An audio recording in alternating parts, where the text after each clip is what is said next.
The Church's role today in the common good will vary a lot from context to context and country to country. And in an environment like the United Kingdom at the moment, it's, of course, quite a lot of the time very directly involved in the front line of social care and social security. In this city, we have a city food bank for people living in poverty, which is sponsored by 3 local churches. One Church of England, one Roman Catholic, one independent new church.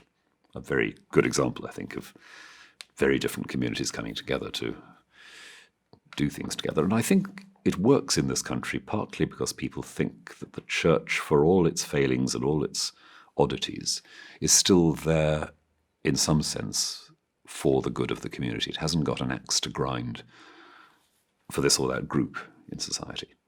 But transfer all that to a context like Peru or South Sudan or the Melanesian Islands. And what you see there, of course, is that the church is absolutely central to civil society. That's where people learn the skills and capacity of running their own lives, making a difference in society.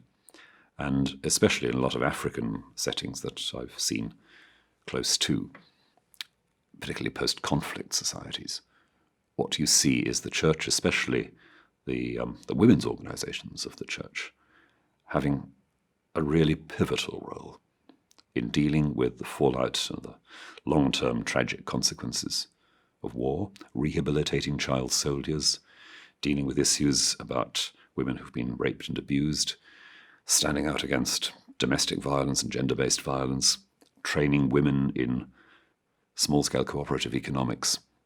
The church is at the forefront of all that.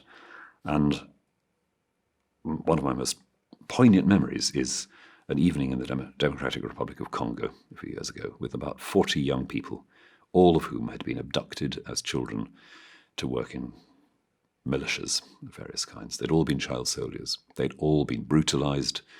They'd all themselves been the victims of unspeakable violence, and they'd inflicted terrible things on others. They'd been drawn back into the village society because the churches had been there for them. One after another, they said, well, if it hadn't been for that, we'd still be living in hell.